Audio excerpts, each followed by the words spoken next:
Thank you so much for coming tonight. We welcome you to this event. As you'll notice, we've done a different layout tonight, so we're trying something new. We're also filming tonight's event. The people in the audience won't be filmed, but the speaker and moderator will be. So we welcome you tonight. We're honored to be living, working, and hosting events on the territory of the Coast Salish peoples. Tonight's guest is Professor Maxwell Cameron, and he's the perfect moderator, or the perfect speaker for tonight's event. You probably heard him on CBC. He's a professor at UBC, and he is the director of the Center for the Study of Democratic Institutions. He's advising governments often. For example, he advised the government in the referendum this fall about the questions. Tonight's moderator is GISS student Fraser Byers, who is the founder of Youth for PR, an organization of BC youth who are campaigning for electoral reform in BC. So welcome to both of them.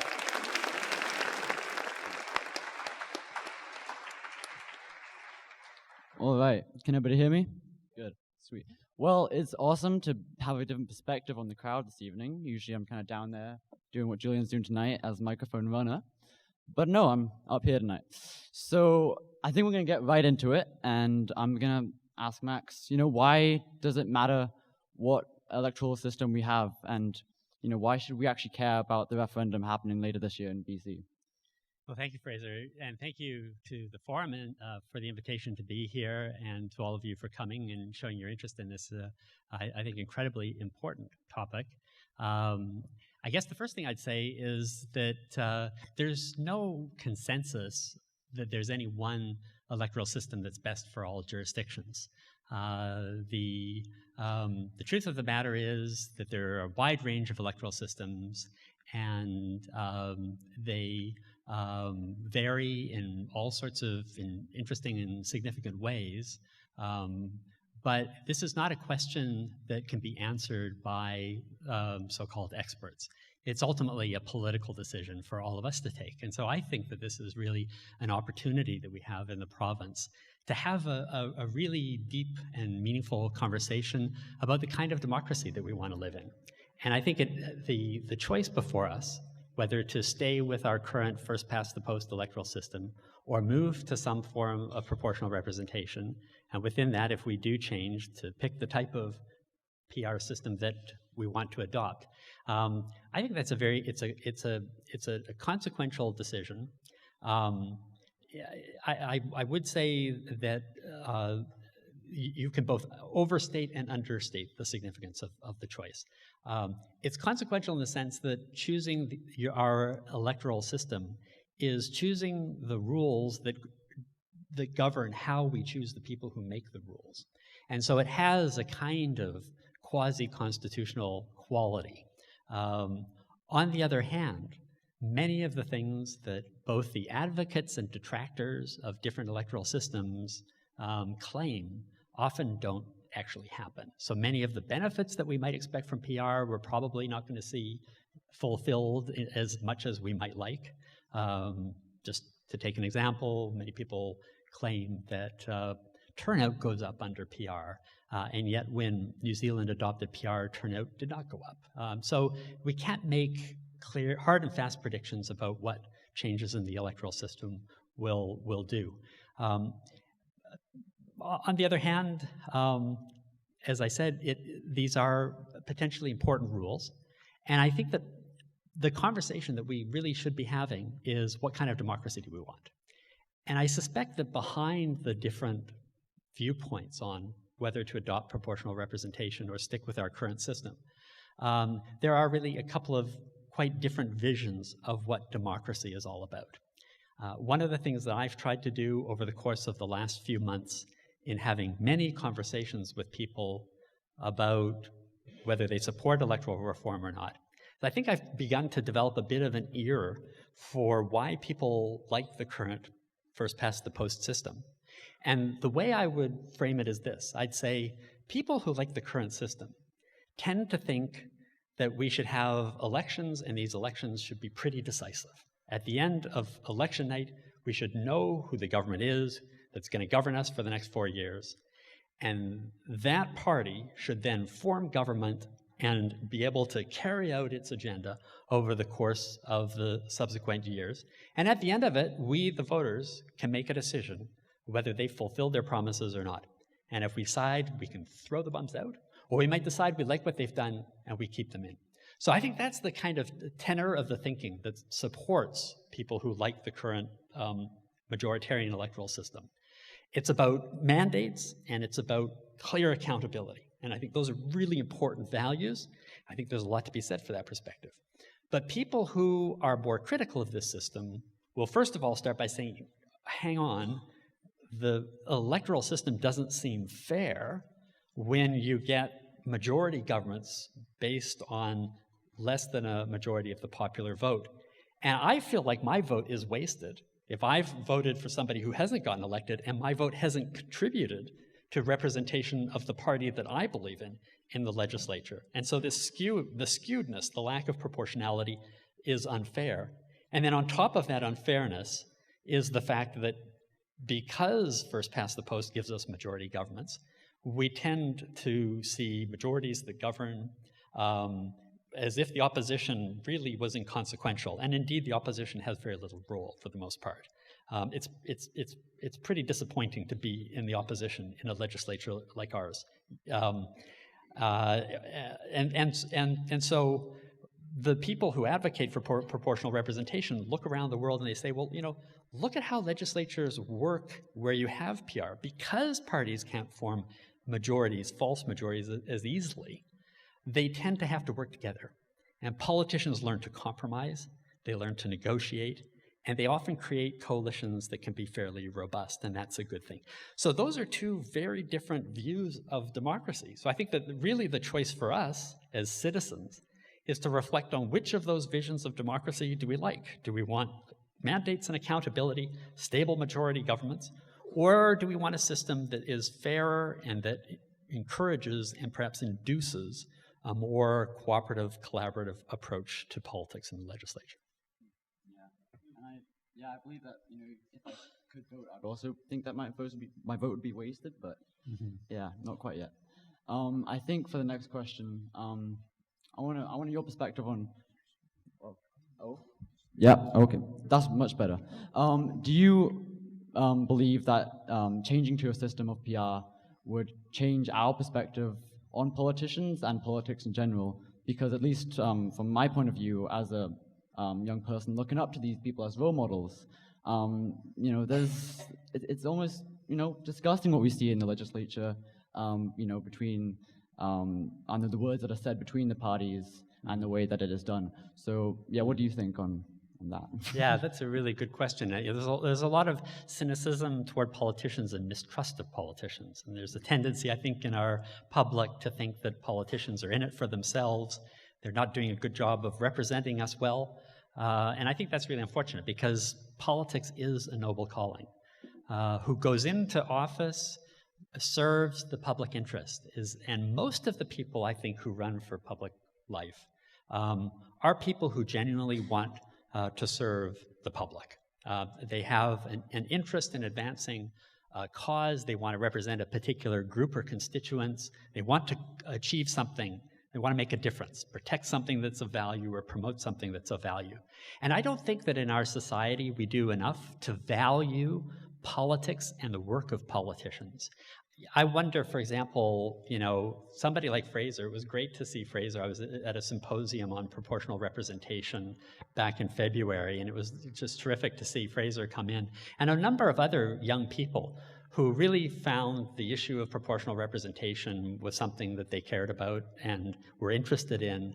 And it was great to see Fraser participating in that activity. I wonder if you were to go to a school counselor and say, you know, here's my resume. Here are the things that I've done. You know, I've worked in Victoria with politicians. I've served as a leader in my school. I've taken an interest in proportional representation. Would a counselor say, you should run for office? You should think about a career in politics. Now, how often do we do that? We don't tell our youth that this is a terrific career path for many people. And in fact, I feel so strongly about this that at UBC, we've created the first school for politicians, the first in the world, because we have orientation programs for people once they've been elected. There are campaign schools within the parties. Equal Voice runs campaign schools for women to get women into office. We don't have a school for politicians. And when you think about it, it's kind of crazy, right? If you want to be a doctor or a nurse or a teacher or a lawyer, a firefighter, a soldier, an entrepreneur, a pilot, there are schools for all of those things. I was talking to the pilot who came in with me, who flew me into the harbor today. I asked him if he'd ever, what it was like to go to pilot school, and he looked at me and said, "I didn't go to pilot school." He said, "Oh, it was worth it to see the look on your face." Would you get onto a plane? Would you get onto a plane if the pilot came on and said, "I've never been to flight school, but I've seen this done on TV, and I'm pretty sure I can get this thing into the air," right? Or would you go to a doctor who, had never gone to medical school? No, we expect professionals to be trained in their craft. And there are good ways of doing politics and there are bad ways of doing politics, regardless of your position on the ideological spectrum. There are things that politics requires.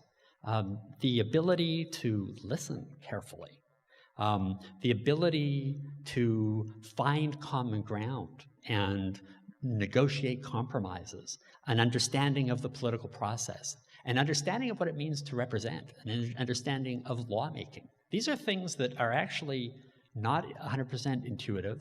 Not everyone can do it, and it takes experience. And for the most part, you learn it by doing. You learn it on the job. And the trouble with learning it on the job is it's very punishing when you make mistakes in public life, in the public eye. How many candidates have we seen flame out within the first weeks of a campaign because of something they said on Twitter that gets exposed, right? So learning how to communicate, learning how to legislate, learning how to represent, learning how to run a constituency office, learning how to deal with lobbyists, learning how to talk to the media, these are all things that we could actually be teaching. And if we did that, I think, we would inspire more young people to get involved in politics and take an interest in politics. Now, would proportional representation change any of this? That's the sort of thing that's really hard to know. Like, we can predict certain effects of proportional representation almost as mechanical consequences of changing the electoral system. But how politicians would actually respond in terms of their behavior is a little bit difficult to know.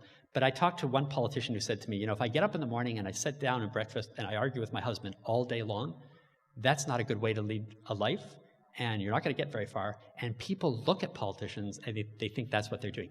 It's not true. That's not what the life of politics is. Quite apart from the question period antics that we see, there's a lot of collaborative work that gets done in committees, that gets done in caucus, that gets done behind the scenes. We don't necessarily see all of that. But I think perhaps if we had a system of government that was less partisan, less adversarial, less prone to this kind of bashing of the other side constantly looking for advantage, less competitive, and more collaborative, maybe that would set a model that would be more inspiring to people in Fraser's generation. And they might look at that and say, yeah, that's an activity I might want to be part of. The pilot, to go back to the pilot, he was wonderful. He said, why would I cover myself in blood and jump into the lion's den? Right? That's what it feels like to go into politics. Who wants that? Who needs that? We really do need to change the tone and tenor of our politics.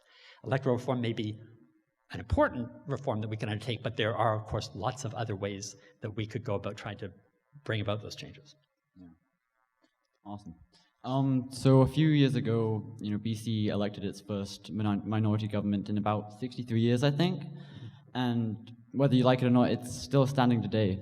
So I was wondering whether or not this government, this collaborative minority government, or coalition government, almost foreshadows what PR in BC would look like. Yes, I think that's exactly right. I think the current government that we have, a minority government with a supply and confidence arrangement with the Greens, so it depends on Green support to survive votes of non-confidence. That's the kind of thing that we would likely see in the future. It would be very, very hard to create false majority governments. Majority governments where you have only, let's say, 39 or 40% of the vote, but you've got 60% of the seats or 55% of the seats. The kind of governments that we see in Ontario under Doug Ford, governments that we've seen in BC. We've seen in BC a situation where the NDP, I think it was the 2000 election, won about 20% of the vote, got 2 seats, wasn't even acknowledged as an official political party. We've seen elections in BC where one side won more votes than the other formed government, and that's what led, in fact, to the Citizens' Assembly. We've got a lot of very perverse outcomes in our electoral system. I think that contributes to a lot of the concern about our electoral system. What we don't have, now we also actually have quite a history in Canada of minority governments working well. The Pearson minority governments that brought us bilingualism and the flag and other things. Minority governments can be very productive. I think the current minority government has brought in, legislation to get big money out of politics. They're moving forward on the electoral reform agenda. Note that the federal government dropped it after a year. And why was that? Because it's a false majority government, and they promised electoral reform when they were in opposition, but as soon as they were in power, they realized they liked the system that had massively advantaged them, and they weren't sure, after all, that they really wanted to change it. The reason we're actually getting a process that's moving to the point where we can have a referendum is precisely because what's driving it is that there's one party in BC that has an unequivocal interest in this, and that's the Green Party. There's no question that the Green Party benefits from PR. Whether the NDP benefits from it is a matter of judgment. There's a lot of debate about that. Whether the Liberals benefit from it is very unclear. Trust me, the parties will make their own decisions about what's in their interest, driven primarily by the concern for partisan gain. Our job as citizens is to stand back from that and say, what would serve us? What would serve our democracy? And I think that I'll be happy to put my own position on the table, is that I think that there are a lot of advantages to PR. So I personally favor it, but that said, as I began saying, there is no right or wrong decision here. And if the public in our province, in its wisdom, comes to the judgment, we like our current system, we don't think it's broken, we want to stick with it, so be it, and we'll make it work, and there will be other ways that we can advance agendas for democratic reform. Fantastic. So I think now we're going to kind of hand off the responsibility of questions to you guys. Yeah, over there.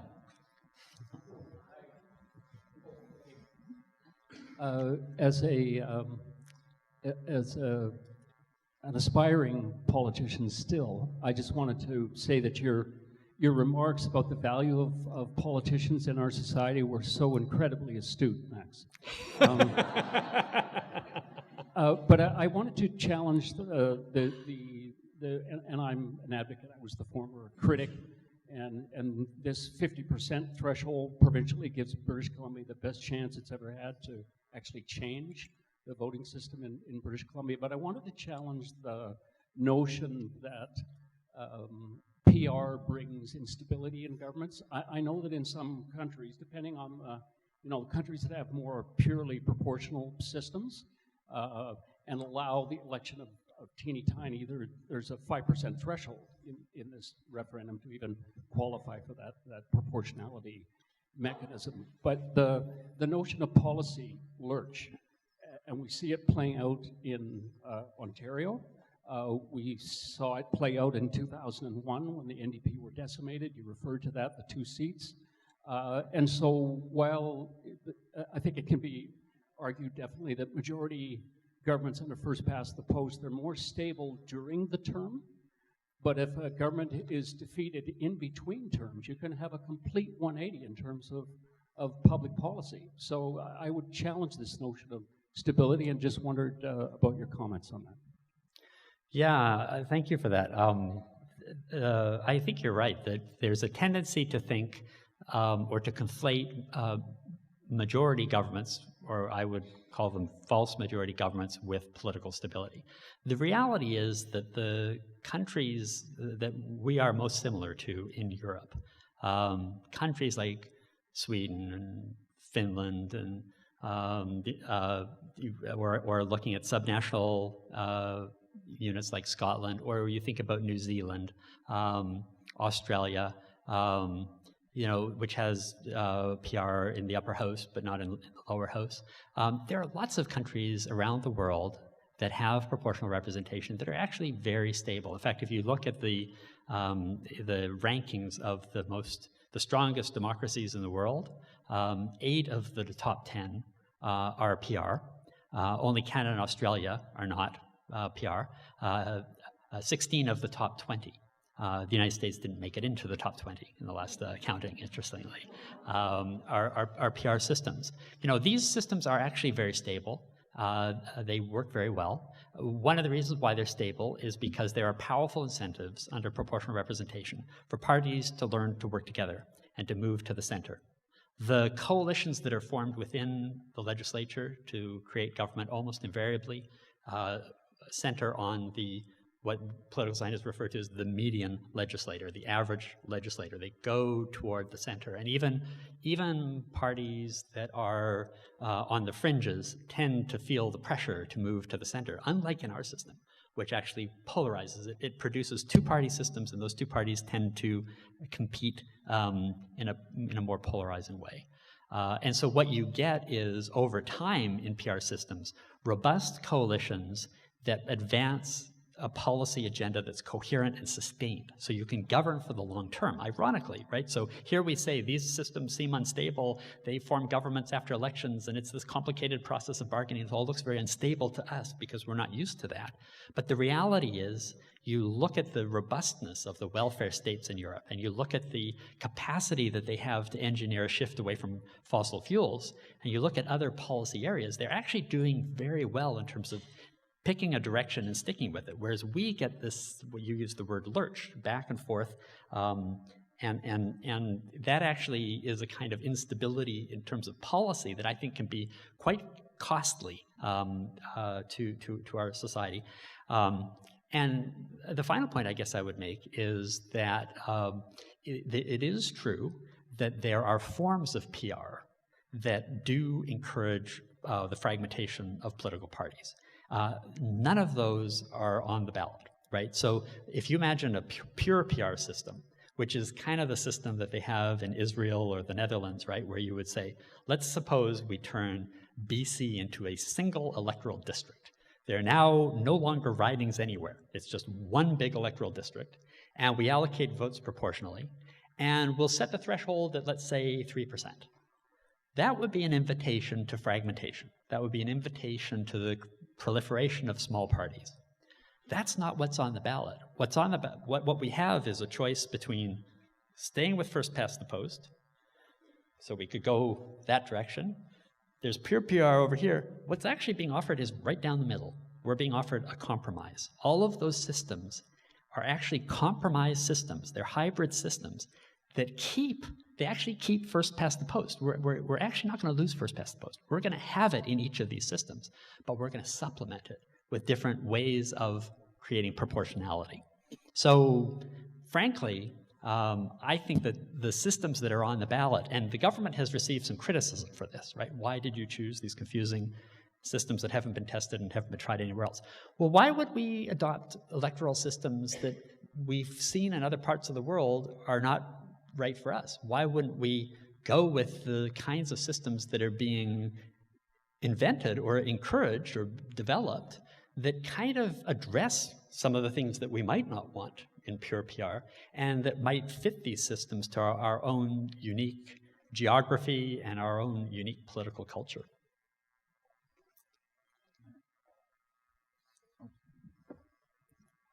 I think I read these three proposals that are put on the ballot, and my question is there a country, a successful one? Are there examples of which of these works the best? Because they all seem kind of cumbersome and confusing and somewhat similar, but not. Mm-hmm. But, I mean, through your experience and your knowledge, what is working the best around the world? Okay, so that's a great question. So the one system that's on the ballot that is well known around the world and it was invented in Germany in the immediate post-war period, that's a mixed member proportional, or MMP. And that system is the same one that was adopted by New Zealand in 1996. It has worked very well in Germany, and it seems to be working extremely well in New Zealand. In fact, Helen Clark was here recently and gave a wonderful talk where she spoke about how she herself was, as the former prime minister, ambivalent about electoral reform, but she has been really impressed by how it has worked in New Zealand, precisely because what it does is it requires constant consultation, bargaining, and negotiation, where sometimes you're in government, but you don't have a majority, so you work with one cluster of legislators around a particular issue and another cluster of legislators on another issue. So you're doing this kind of constant work of coalition building.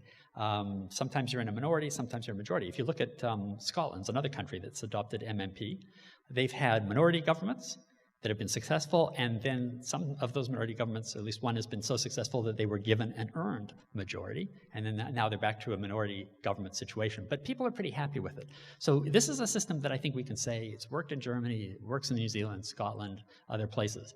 STV is probably one of the more unusual systems, and it's only used in a couple of places. Upper House in Australia, in Ireland, and I think it's Malta. I'm not sure, but there are a few places that use it. It was the recommendation of the Citizens' Assembly of BC, and that's one of the reasons why I kind of like it. It's a system where we would not have single-member districts. We would have multi-member districts, but they wouldn't have to be that large. So you would cluster. You'd have clusters of, let's say, 4 or 5 MLAs in a particular area. And then voters would be given the opportunity of ranking their preferences. And they could choose candidates within different political parties if they want. And they can rank as many as they would like. And that's a system that gets you a high level of proportionality, even though the riding sizes are still pretty small. But it would probably only work in areas that are pretty dense, because you wouldn't want to combine some of the very large districts that we have in the north. So the rural-urban PR system accepts STV in the urban areas, and in the rural areas, you would have MMP. The third system is a system that's never been tried, and that's dual-member proportional. It's it is a concern to me, and I think probably to many people, that we haven't actually seen it put into practice. On the other hand, there's a first time for everything, and the system seems absolutely brilliant, right? It's just Fraser and I were both in this symposium. Sean Graham is the person. He's a student at the University of Alberta who invented this, and we had heard a presentation by him. And speaking for myself, I just thought it was unbelievably brilliant. It had never occurred to me that you could have a formula where essentially you achieve the results of MMP, but you do it in a different way. You just couple up ridings. So where you had 2 ridings, you now have 1, but you still have 2 representatives in each of those ridings, so you have the same proportion of voters to legislators. And then the first, there's a list of parties, and each party nominates a first and second candidate, so you put your X by the party you support. And the party that wins the largest number of votes in that riding automatically gets its first candidate. The second is allocated based on PR. And you get high levels of proportionality, but you don't have to create larger districts. You actually just couple up districts, and they're binomial, so you still have the same relationship with legislators. So you retain that local connection with your MLA. It's such a brilliant system that I don't think it can be dismissed out of hand. But it does, it is somewhat troubling that it hasn't actually been tried. Question.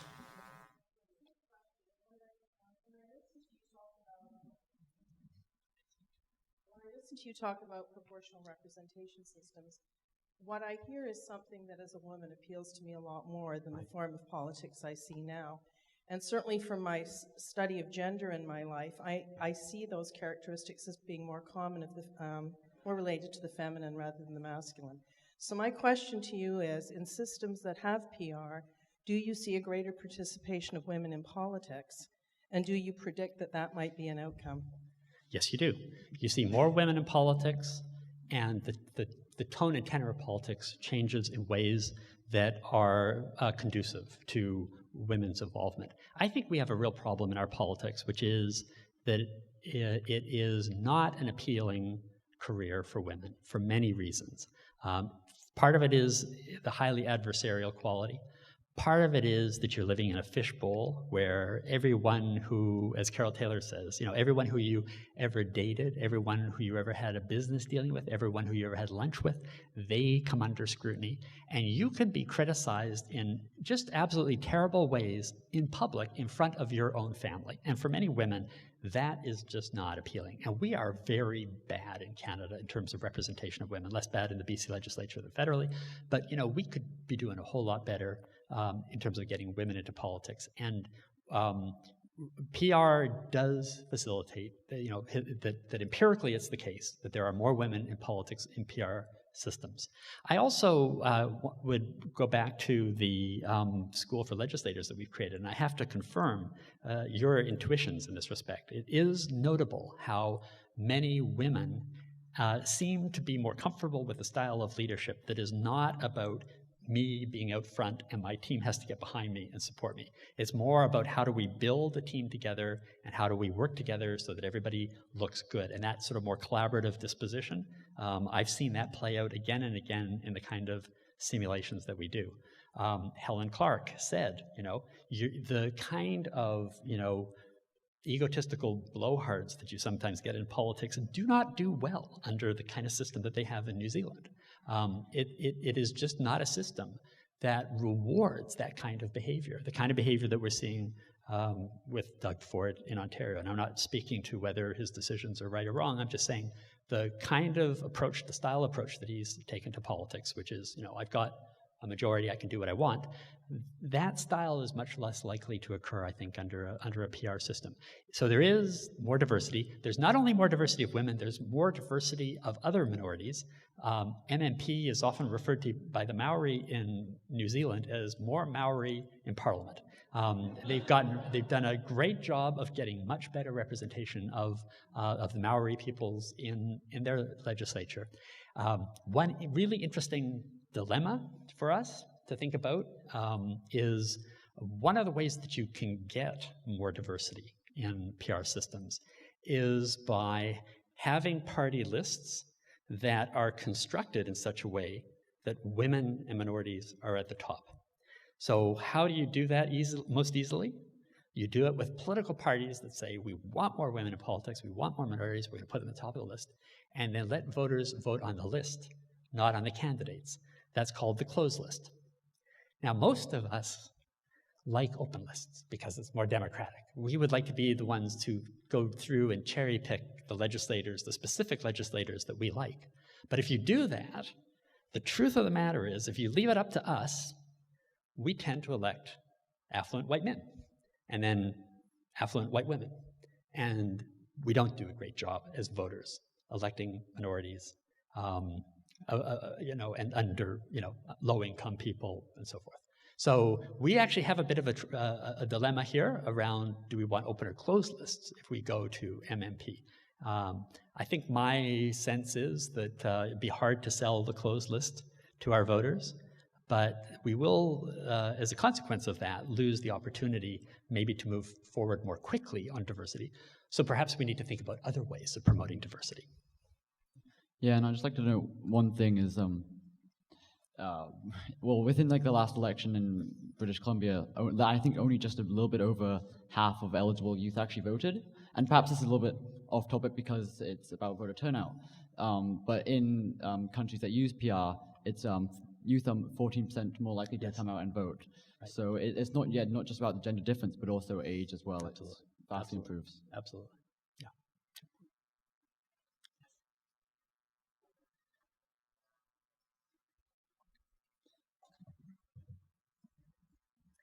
How would independent candidates generally fare under the any of the systems you're talking about? Right, so you can still run as an independent.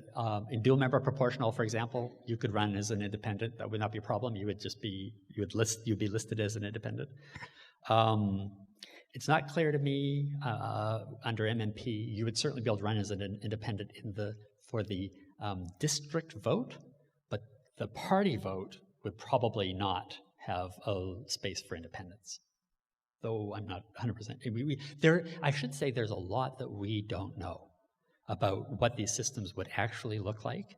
If you're interested in an educated guess of what they would look like, the government of BC has just released its voters' guide to the referendum.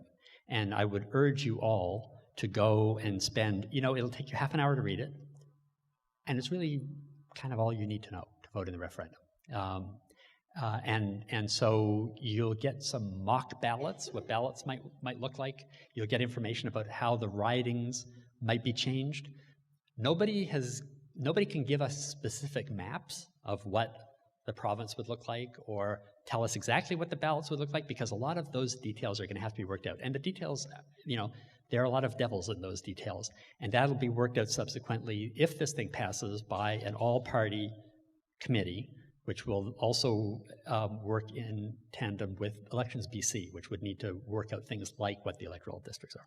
So there's some things we don't know about the ballots, but you certainly have independence in the MMP and dual member, and at STV, of course, you could also run as an independent. So I think independents could do fine. I mean, it is hard to get elected as an independent. We all know, right? If you don't have a party machinery behind you, you don't have the brand of a party.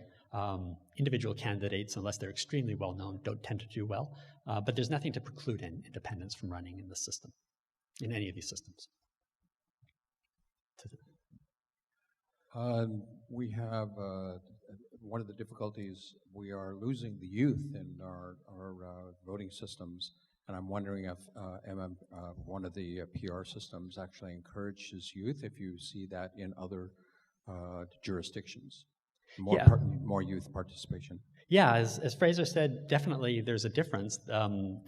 There's better turnout for youth, and I think that the reasons for it are likely to be mainly that it seems fairer. So one of the things that people who criticize PR will say is it's not going to be a system that inspires confidence. People will find it too confusing, and so they won't be happy with the outcome.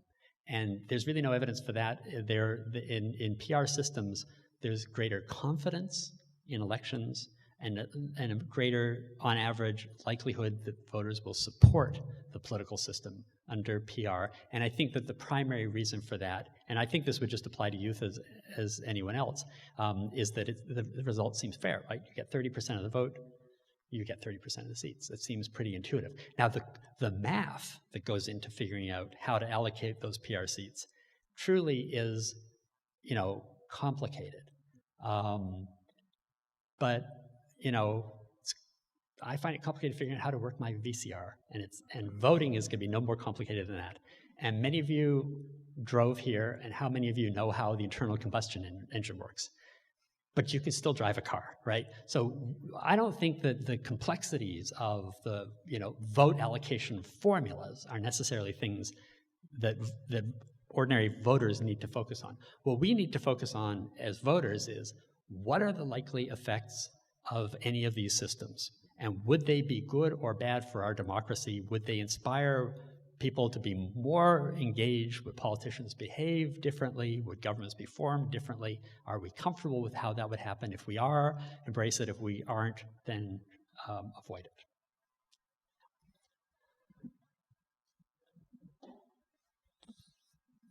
Perhaps this is due to my ignorance, but I am not certain that if I were to vote to maintain the status quo, I would still be asked to vote on which of the three alternatives would be appropriate. If I were not, and I were part of 40% of the population that voted for the status quo, then the actual choice of the new governing system would be determined by 15, 20, 30% of the total BC population.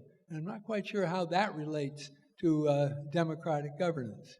Right. So I'm glad you asked that, and it connects to the very first question, which talked about that 50% threshold. So I'll come back to that. So the first thing I wanted to say about that was, if you want to keep first past the post, you still can choose which of the PR systems you would prefer, even if you don't think that's the direction we should go. So by the same token, if you want PR, you don't have to necessarily pick which of those three systems you want. The really key vote here is the first vote. Do you want change, or do you want the status quo? Choosing among those three systems is certainly more demanding, more complicated, and it's up to you whether you want to do that, whether you vote yes or no. But I do want to speak to the process, because I have to say that even though I'm, pleased that in BC we're at this moment where we have an opportunity to choose our electoral system, I wouldn't have designed a process like this. And so for one thing I would have done differently. In New Zealand, they had one referendum on do you want change or not?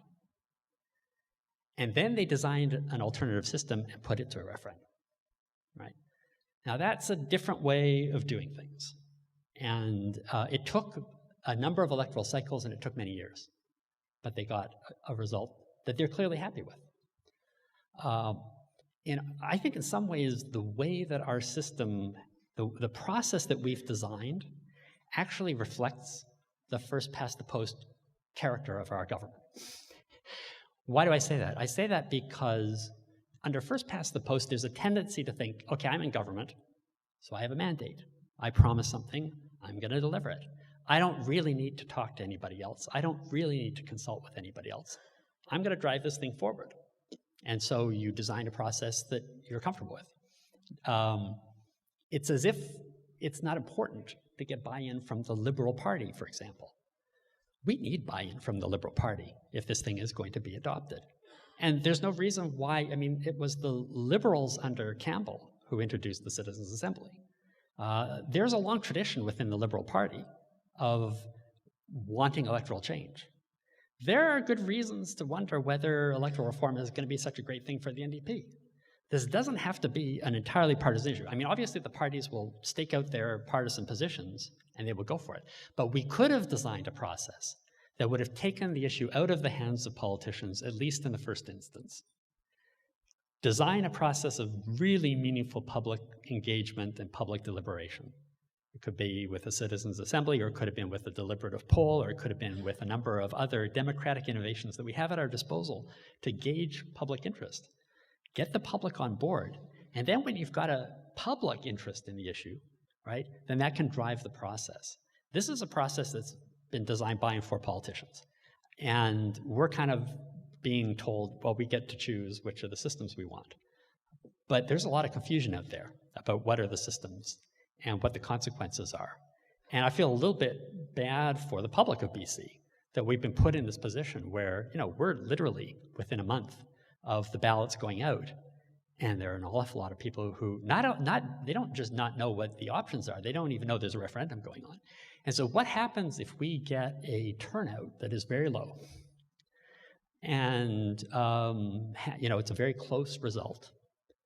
And the whole interior votes against it. But the Vancouver Island and the lower mainland support it. So now we've got, a process that could be ultimately driven by, as you say, 15, 20% of the electorate. Do you really have a mandate? So if you don't really have a mandate, then what do you do with your supply and confidence arrangement with the Greens?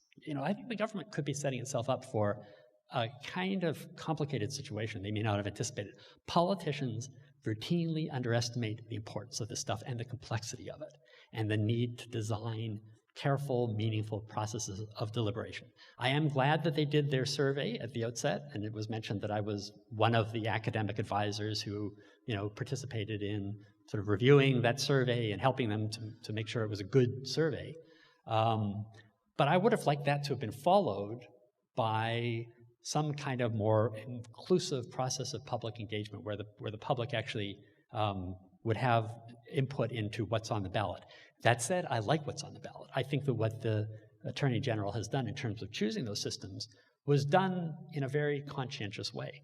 I think the Attorney General and the staff there took the input that they got and came up with what they think is honestly and in good faith the best options for British Columbians to decide. This narrative that it's a rigged system, you know, the fix is in, boys, this government's going to ram this thing through, it's actually completely wrong. I actually think that, and I don't know this, right, because I'm not behind the scenes with the parties. I don't know what the party thinking is, but my guess is the parties, the NDP is probably kind of not clear on whether it likes this. There's probably a lot of division there, and it's just a little bit easier to say, okay, we'll have a referendum. You know, we promised that or something like it, and we'll keep the Greens happy, and we'll let the public decide, right? So they've kind of punted it to us, and now we have to figure out what to do with it. So like I said, I don't like the process. I do like the 50% rule. I think that it was crazy for Campbell to say that there had to be 60% support before you change the electoral system. Like, in what world the referendum requires 60%? That's just, no. Majoritarianism means majority rules. It doesn't give 40% of the electorate a veto, right? That's not majoritarianism. So 50% is fair enough. We do have to make sure that the people who feel that this process may be railroading them understand that their interests are going to be protected. And what I mean by that is rural voters and voters in the interior, who, by the way, under our system are massively overrepresented. And most of us in BC like this. Most of us think rural voters should be overrepresented. A lot of rural communities need a voice in Victoria. It's really important. They're a hugely important part of our province. We want them to be well represented. None of the systems that have been designed diminish their representation. None of them change that. That said, I think the antipathy to this process is likely most intense in the interior, and I think it's going to be really critical as we go forward, if there is a yes result, that this all-party committee work together to make sure that everybody understands this is not a rigged system. This is not about shafting the voters in the rural parts and the interior and the north of this province. It can't be about that.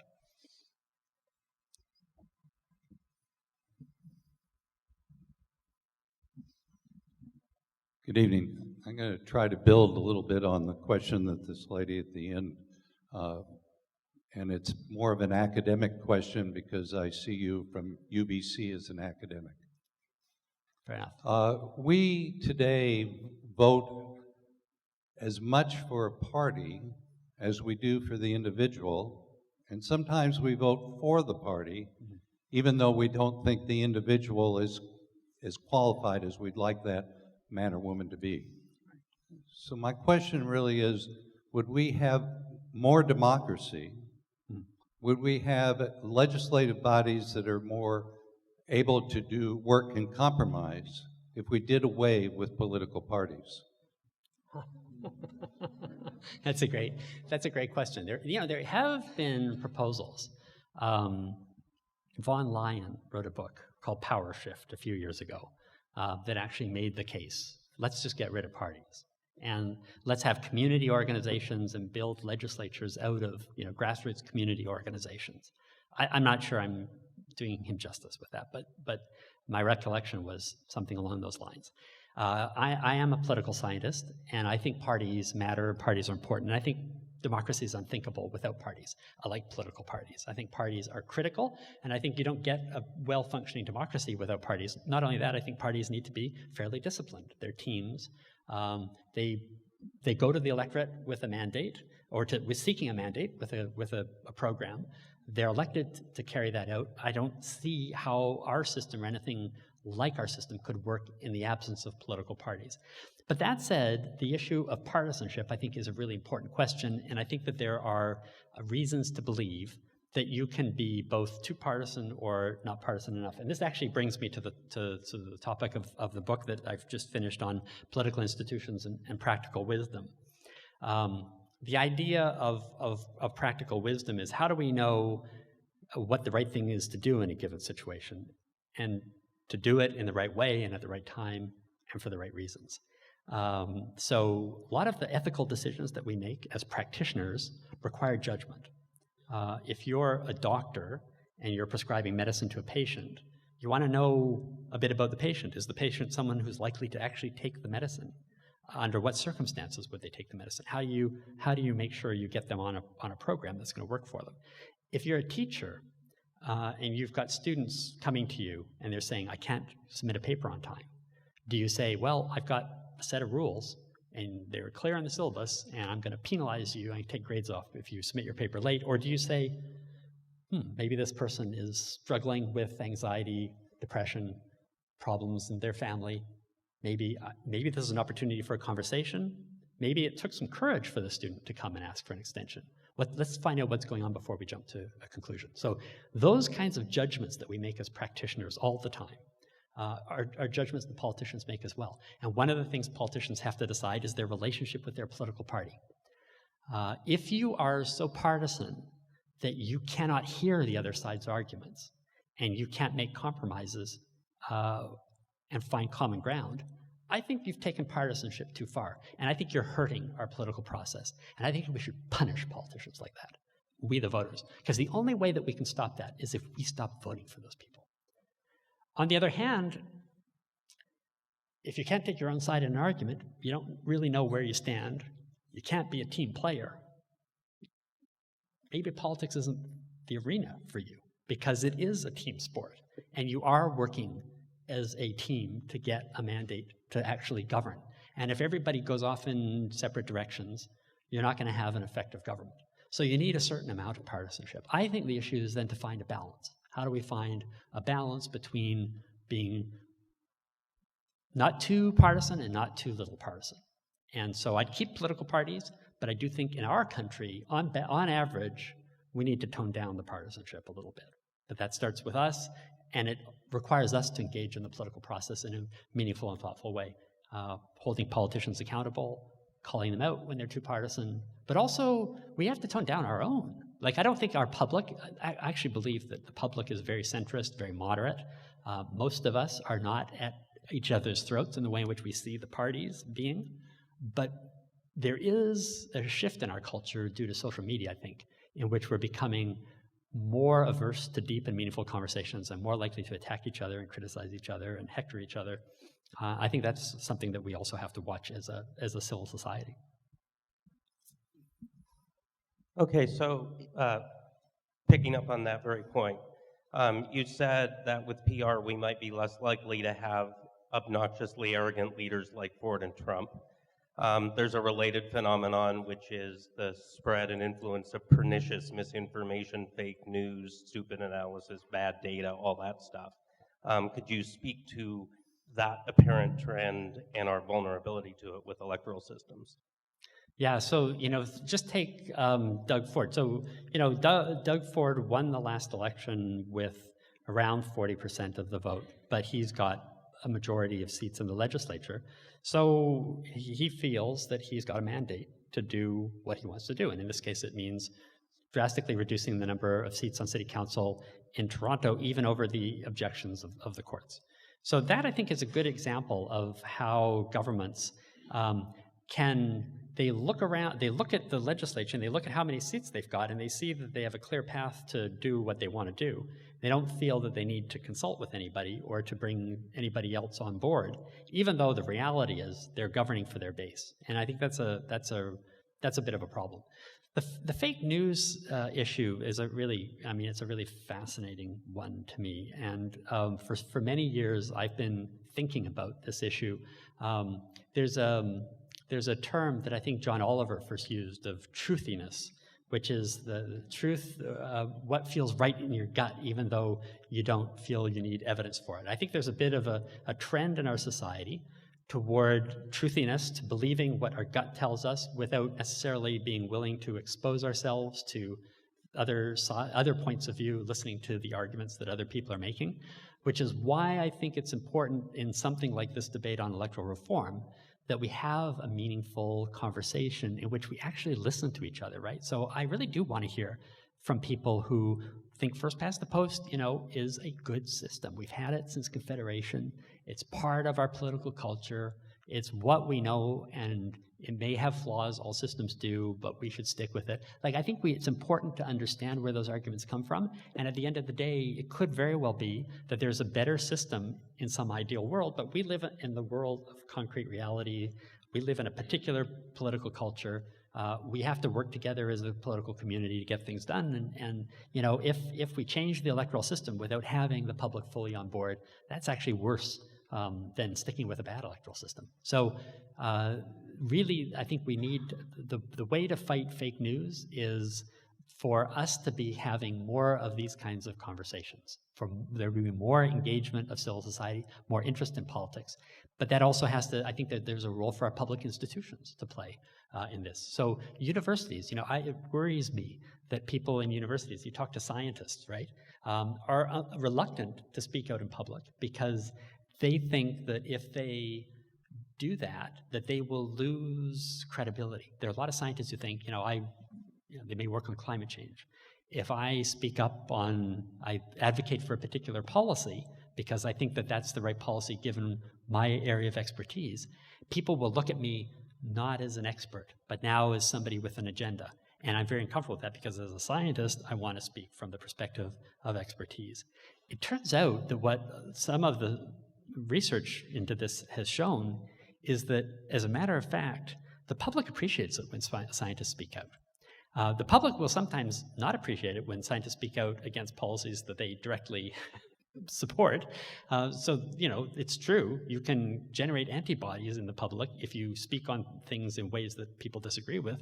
But by and large, the public wants to hear the voices of experts. But it's hard for people to speak if they think of themselves only as being experts. So I'm an expert, I have the knowledge, the great unwashed needs to hear science, right? I think that much more what we need to be thinking of ourselves as in the university is not so much as experts, but as professionals. Because then we're framing ourselves in a context in which speaking out on what is in the public interest makes a lot of sense. There is no profession that's not oriented to the public interest. Doctors want to make people well. Lawyers want to defend their clients in court. Soldiers provide national defense. Teachers enable learning. Every profession is oriented toward the public good.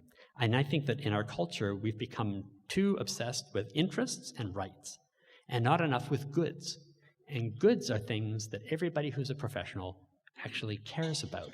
And so the conversation that we need to have is not about what do the experts tell us about what's the best electoral system. As I said at the outset, there's no expert consensus. I can list academics on both sides of this debate. In the end, just as the question about what to do about climate change is a political question, not a question for science. Science can tell us climate change is happening, here's why, and give us models of what the likely effects are of different courses of action. But the decision to act, that's ours. That's for us to do as citizens and leaders, and that requires political judgment. And the same is true of this debate on electoral systems. It's not a debate to be dictated by experts. It's a debate that we have to have as citizens and as leaders, and we have to think about what's the direction forward for us as a political community?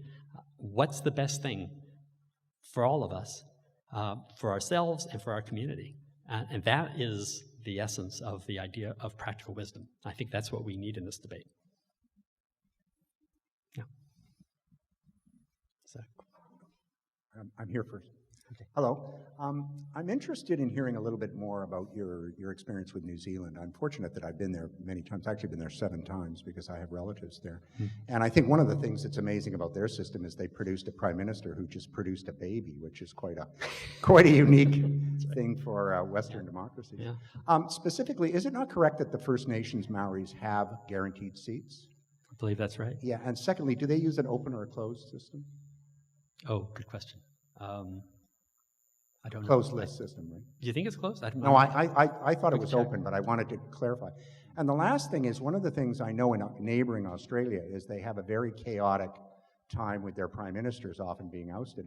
Do you know how the parties in New Zealand pick their leaders? Do they do it through caucus or through party assembly? I don't actually know the answer to that. Those are all good questions, and we can do a little bit of research and find you the answers on that. I mean, it has been a little bit chaotic, but I think what's really striking is that the capacity for working together, really quite different people in that government working together. And so, some people pointed to that as, this is what we need to fear. To me, what's happening in New Zealand today actually highlights the virtues of that system. But I'm sorry, I can't answer the specifics about the New Zealand system. I couldn't find it either. I just searched. I couldn't find out. Yeah, well, we'll look it up. Yeah. I'd like you to comment on the whipped vote part of our system, which that really bothers me, and it's almost as if the person we elected can't say what we want them to say. Right. Yeah, it's a really important question that in our system, the core institution of parliamentary democracy is the confidence convention, which means that in order to govern, you have to have the confidence of a majority of the legislators. And that confidence convention was designed as a check on the power of the prime minister, of the premier. So the idea was that if the premier prime minister lost the confidence of the coalition or the party that had brought the leader to power, there would have to be change in the leader or in the government. And that has evolved over the course of the last many decades and indeed centuries toward a system in which the power is concentrated first in the cabinet and then increasingly in the prime minister's office or the premier's office. And the consequence of that has been that now almost every vote is a whipped vote. Almost every piece of legislation the government introduces, it's expected that the party in power will vote for and the opposition by the same token votes against. And so Sean Holman did a wonderful documentary called Whipped, which you can actually see online, in which he went back over all of the votes that have been held in the past, something like the past 2 decades, and just found a handful of votes where people actually voted against their own parties. So on the one hand, it's a good thing that we've got disciplined parties, because that's how you get things done in a parliamentary democracy. You need a certain amount of discipline. But what that creates is the impression that representatives are there to serve the party rather than to serve the constituents. Because what happens if your constituents want one thing, but your party wants something else? And your conscience may tell you a third thing. And the role of the legislator, I think, is to balance those considerations and to find a way of understanding that you got elected on a mandate. So if something was important and it was promised and it was understood that that's what you were advocating for, you should probably carry that out. But if it wasn't something that you promised, if there's no reason to believe that the voters necessarily expect you to vote in a particular way, if it goes against your conscience and you think it's the wrong thing, why can't you vote your conscience in our system? And really, we don't allow that. So this, I think, creates a very bad impression among voters about our parliamentarians. Would a shift toward PR alter that? Well, it's hard to say, but it does seem that ordinary members of parliament would be more likely to play a role in the formation of government and in legislation. I mean, one of the consequences of having such a whipped system is that legislators no longer actually legislate, that the legislation is produced elsewhere, generated typically in the bureaucracy, introduced by party leaders, and then you're kind of expected, if you're an ordinary MLA, simply to show up and vote. And for many, this is corrupting of the institution itself. If you're a legislator, you got elected to do the job of legislation. It's in the title, it's in the description of your position. You're a member of the Legislative Assembly, but you're not actually legislating. All you're doing is going and raising your hand when you're told to. That, I think, corrupts the activity. I think that what you want is for legislators to be engaged in the process. And if you have a system in which there is this kind of ongoing process of construction of coalitions and of bargaining within the legislature, it's more likely that ordinary members of parliament are going to have a little bit more say.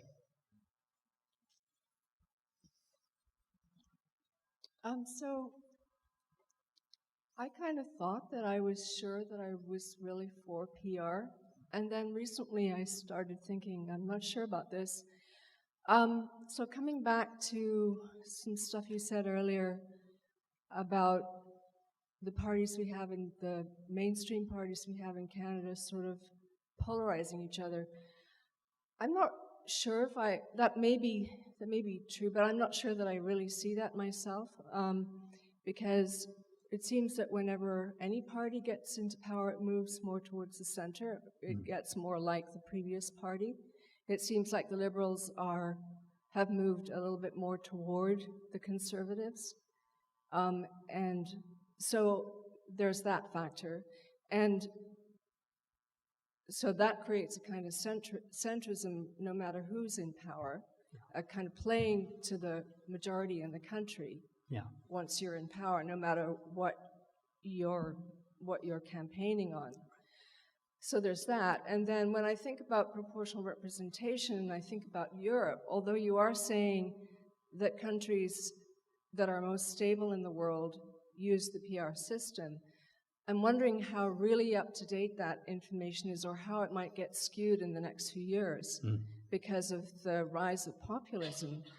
For example, in Germany, we're seeing Angela Merkel's party, which is already fairly centrist, somewhat conservative, really having to play to a much more extreme right-wing politic in order to survive. Yeah. And so I'm actually very worried Yeah. that proportional representation will allow for very right-wing parties to be the kingmakers. Right. Right. And so as long as I thought proportional representation meant the Green Party would have a say, that seemed like a good idea to me, because I'm much more kind of left-wing in my politics. But now that I think, oh goodness, there could be all these very right-wing people coming along and forcing those who have, 20 or 30% to move towards incredibly racist or anti-immigrant, all kinds of right-wing views that I personally don't like, I feel a lot more skeptical about what I thought was a good idea. Thank you for that. Those are really helpful. And it's so interesting. It's great to hear you express this in terms of, you kind of have an initial disposition to be open to the idea of PR, but here are some interesting challenges and sort of how do we weigh these things. It's very helpful for me to hear you say that, and I'd let me sort of let me see whether I've got what you're saying. So the first point is we actually do have a tendency within our political process for the parties to tend toward the center. That there's already a fair amount of that within our system. We've seen parties will often get elected saying different things, but when they govern, the differences are not as great as you might imagine at election times. Election time perhaps gives us a sense of greater difference than there actually is when people get into power. And one of the things that might be a reason for that, just to take this argument a step further, would be that we have parties that are often referred to as catch-all parties. That because our system, and this is what political scientists refer to as Duverger's law, when you have a first-past-the-post system, what you tend to get is two parties. Because if you're a third party, you can't break in. It's very hard to break in. Now, ironically, in Canada, we do have third parties and fourth parties and even fifth parties.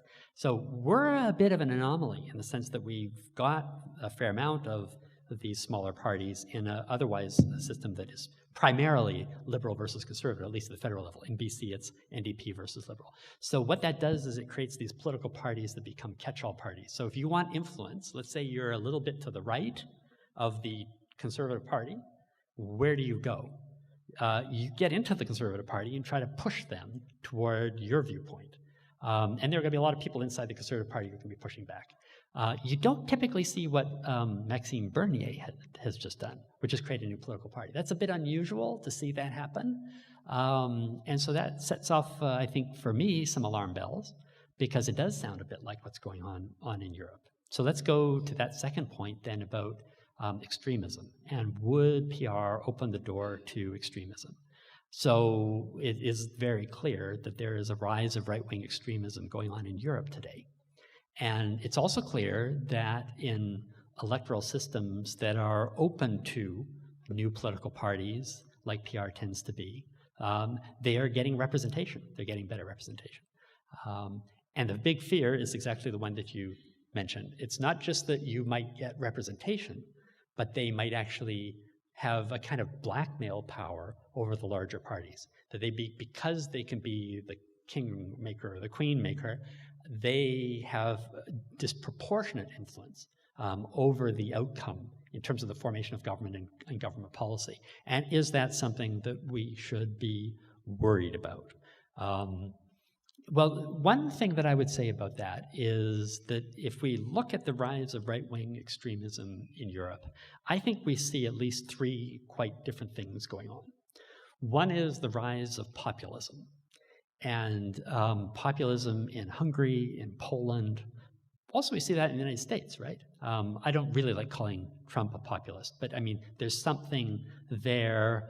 There is a kind of something in the zeitgeist that is creating these kinds of leaders who are quite illiberal. One of the things that's striking about these populists is they win big majorities. So, you know, if you're Trump or Orban or leaders like this, you're gonna be in government regardless of the electoral system. I don't think the electoral system is gonna make a huge difference. The other side of right-wing extremism is sort of the neo-Nazi type. You know, the parties that are connected to fascism or other really extremist, violent anti-system parties. They have very little influence. They are locked out in most European countries, maybe with the exception of Austria. But they're pretty much they win very few votes, and other parties will not have anything to do with them. So where we see a really interesting trend is this rise of nativism. And that's I think that's exactly what your concern goes to. You can get parties like the Sweden Democrats, who just won almost 20% of the vote in Sweden. So here's a country that historically has had social democratic government after social democratic government, and then you get the rise of this moderate coalition. The two of them have got about 40% of the vote, and the remaining 20% is in the Sweden Democrats. And the Sweden Democrats are an anti-immigrant party, right? Although I would point out that I think it's sort of striking to see that the Sweden Democrats, they may be anti-immigrant, but two things. One, they're pretty moderate still, right? They're not talking about sending anybody back to Syria. They've embraced LGBTQ rights and so forth. In other words, they've tried to make themselves respectable. So again, we see how that system pushes people toward the center. The other parties are trying to figure out whether they want to deal with this new phenomenon or not, or whether they can even govern without it.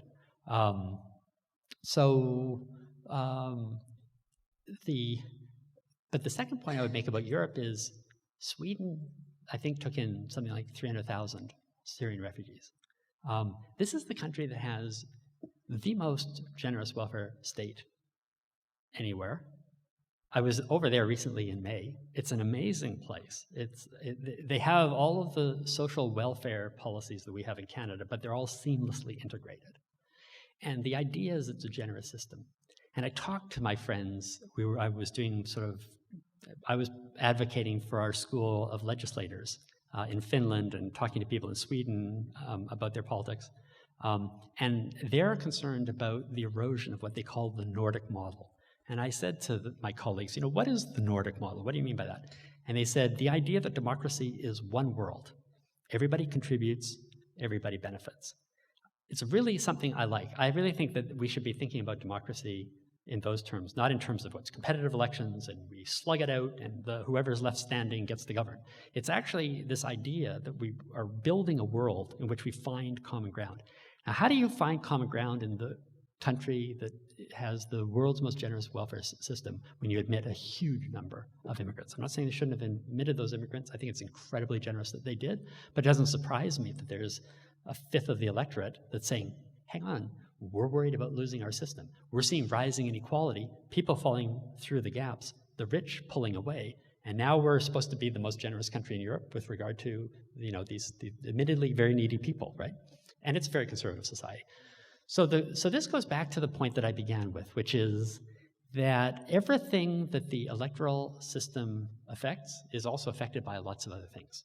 So everything that we could imagine a change in the electoral system doing, the number of parties, the behavior of politicians, the way that we vote, those are also influenced by all kinds of other things. What's driving extremism in Europe is a phenomenal crisis of mass migration, the likes of which we haven't seen since the Second World War. And European societies are coping with that as well as they can. I don't think that the electoral system is the problem there. I think that they'll figure out ways of coping.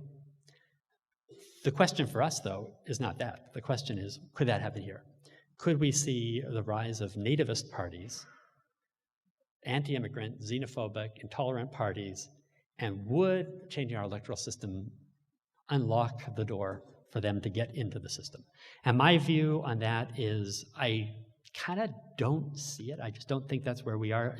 I think we're a very successful multicultural society. I think we've done an incredible job of integrating new Canadians. They've embraced our values, sometimes embody them better than we do. And if there is in our province a constituency for that, I want it represented. I want it to be known who they are. I want to see them in the legislature, and I want that dealt with. I'm not sure. I think that the way to deal with that is suppress it, keep it underground, pretend it doesn't exist, and hope that somehow we can hold together some monopoly of power in the hands of the existing parties. It just doesn't seem to me that that's the democratic way to go. But those are really great questions, and I think those are exactly the kinds of things that we should really be asking ourselves, and those are good reasons for being ambivalent. Hi. Quick question about, or going back to the options of proportional representation.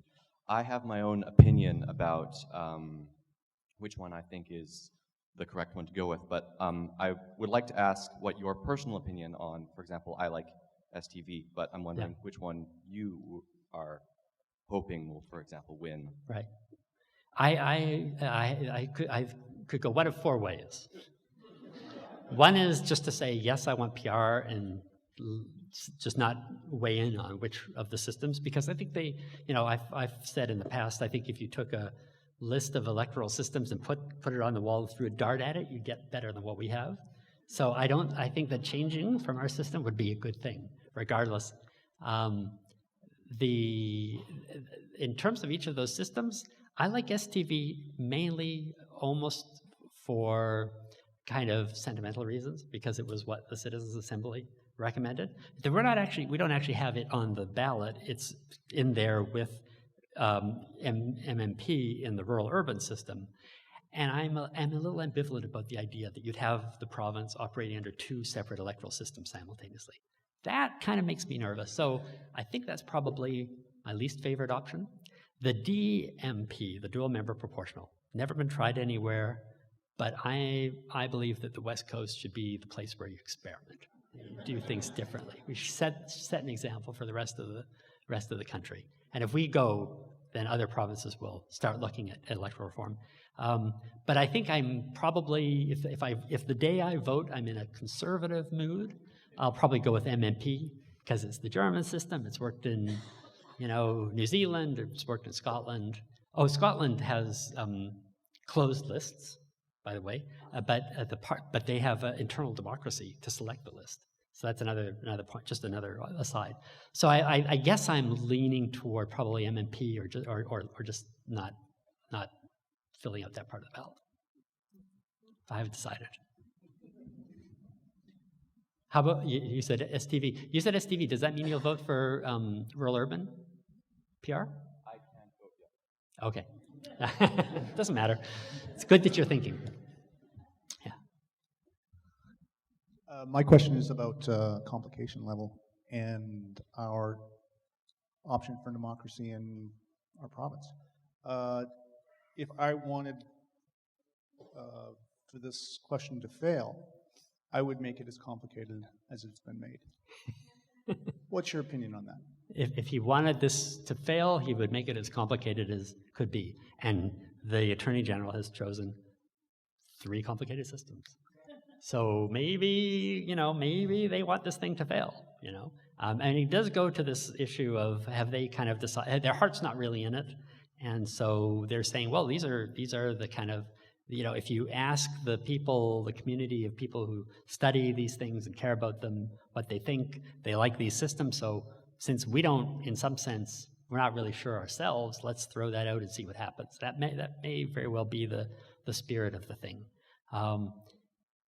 I don't know whether I think that they want it to fail, but I do think that if we're serious about electoral reform, we could have approached the process differently.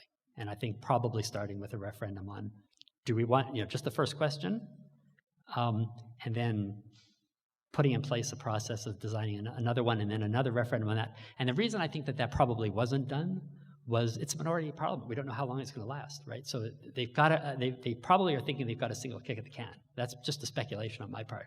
But they might have thought, well, we've got a single kick at the can. Let's at least have a referendum. There's politics to this, right? It's holding the coalition together with the Greens, right? The minute the Greens pull the rug out from under the NDP, boom, into an election, and it's game over for the Greens in terms of getting this. And the Greens, if they're being strategic at all, know that this is critical. So there's some politics to it as well. I don't think they necessarily have a death wish, though. But I don't know. I'm not going to speak for the parties or what they may be wanting to do with this. Thanks.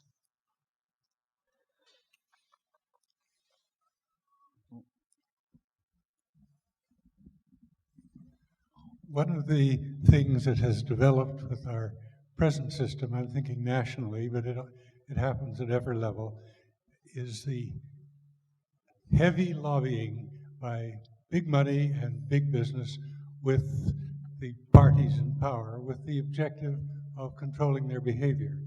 Could you comment whether PR might serve to tone this down a bit? Yeah, that's a great question. Is big money behind, what does big money want? What are they trying to get? Well, I think you can see in this referendum where big money lies. They don't want the referendum to pass. Why would they not want the referendum to pass? That's worth asking. Why would that be the case? What would be the interest of the kinds of interests that have tended to be very powerful, developers, resource industries, et cetera? Why would they support first past the post? What's behind that? So, one of the things that strikes me as a really important feature of neoliberalism, right? The ethos that we should be promoting competitiveness and markets everywhere we possibly can.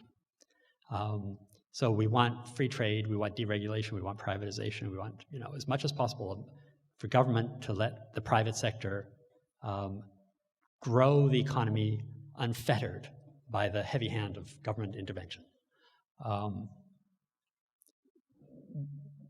So what really, one of the things that neoliberal governments tend to do, I think, is to be very effective at undermining the kinds of policies and regulations that serve as a brake on growth, on the economy, that attenuate competitiveness, that promote egalitarianism, that promote redistribution, right? The best way to stop that is by preventing the introduction, or if necessary, reversing policies when they are introduced that are designed to have the effect of placing restraints on the power of money. It's what was referred to under the Harper government as the undos. There's things that you do in government and there's things that you undo. And often the agenda of more sort of market-oriented governments is to get into power and undo things. Tear down regulations, strip powers from regulatory agencies, hollow out environmental protection, put us in a position where we need the market to meet our needs because government can't. And you only need to be in power from time to time to do that.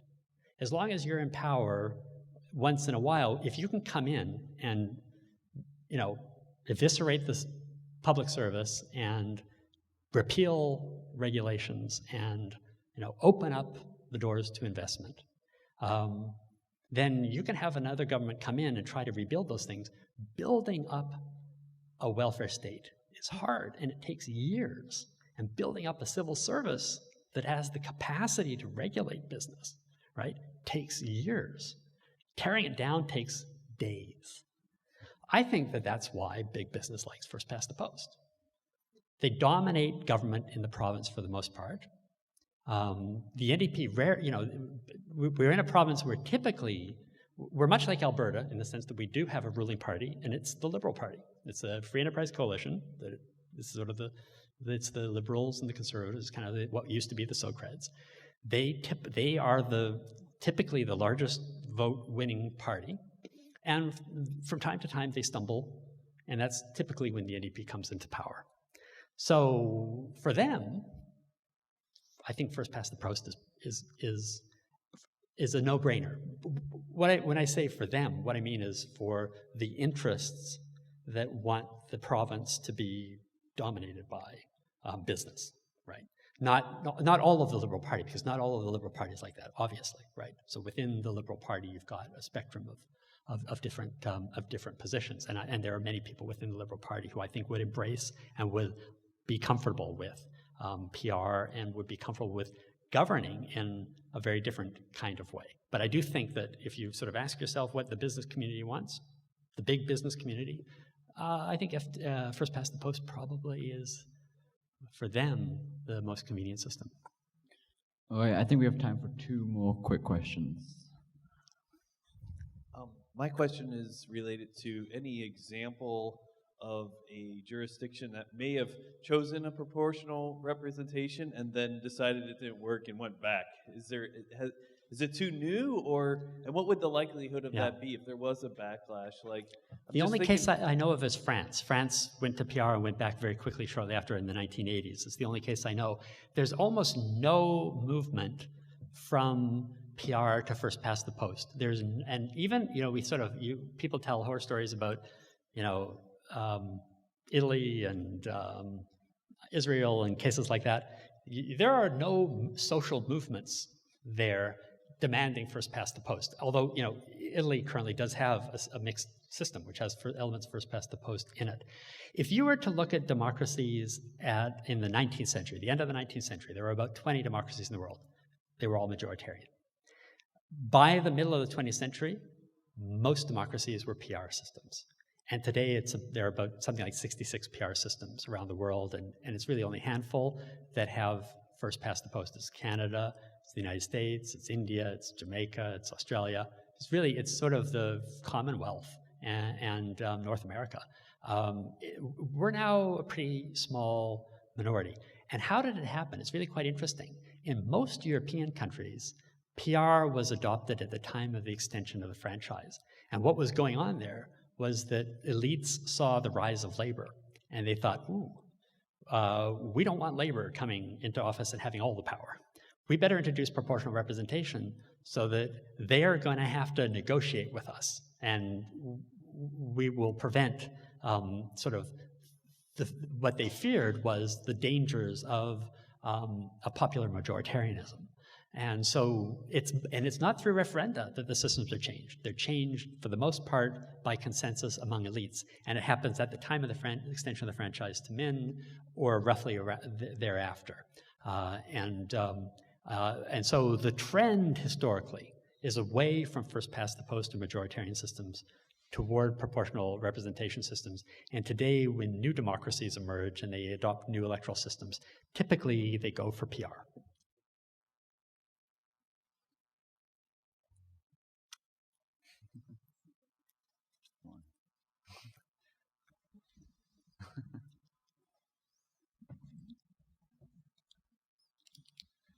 I have a question, Max. Okay. When the Allies won the Second World War, what system did they impose on the defeated Axis powers? Right, so Germany had a PR system under the Weimar Republic, and they had a really interesting debate leading up to the 1949 Constitution, in which they said, has PR gotten us into trouble, and should we adopt first past the post? And the ultimate decision was, no, let's keep PR, but let's balance it with a majoritarian component. And that's how MMP was invented. It was invented as a compromise, thinking PR, we do want a legislature that's proportional, but we should probably balance that against a system that ensures that the potential excesses of popular majoritarianism are avoided. I wasn't going to make the announcements at the end today because I have a certain connection to the moderator. But I decided to take the microphone because I have a really big announcement to make in just a minute or so. Before I get to the announcement, we had a cancellation today for 2 tickets for the course that Max is teaching tomorrow, going in much greater depth into these and other issues. If you want to be part of that course, those 2 tickets will be on sale from Jim Erickson at the ticket table over there immediately after this event. So get your track shoes on so you can race over there. We sold out very quickly. These 2 tickets just became available today. The other thing to say is we need to thank some people. Country Grocer that sponsors this series, Salt Spring Air that brought Max here today, Salt Spring Books that sold many of you your tickets, our media partners, the Driftwood, the Salt Spring Exchange. Thank you to the Gulf Island Secondary School and the custodians. What an incredibly beautiful place, and I hope you agree with me that this setup tonight shows off the room in a much more impressive way.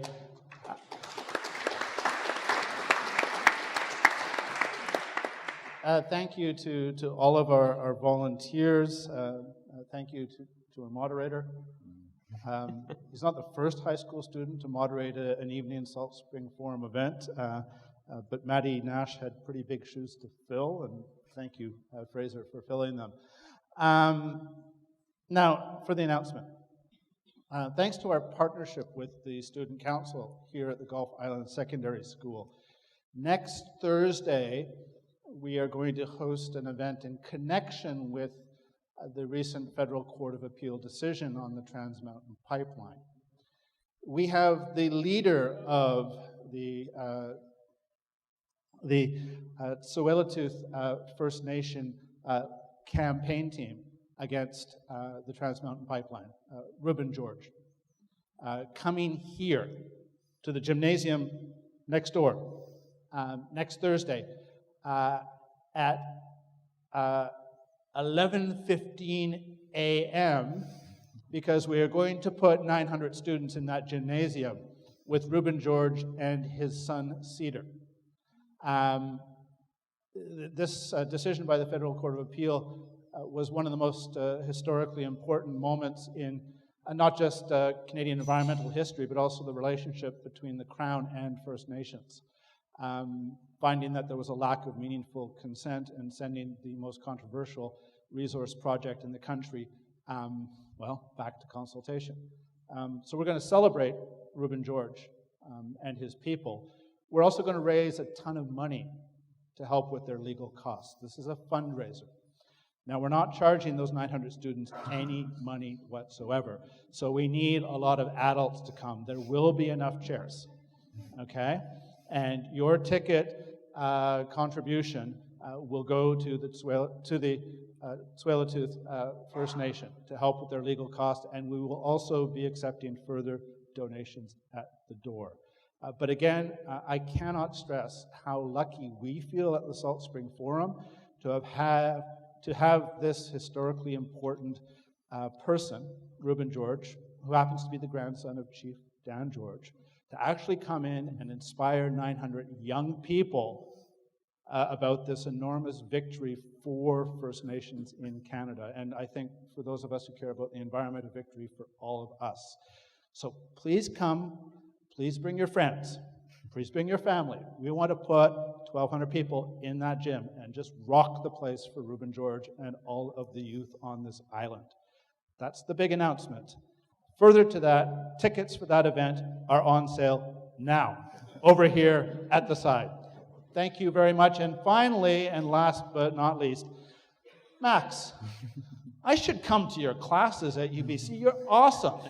Thank you very much indeed.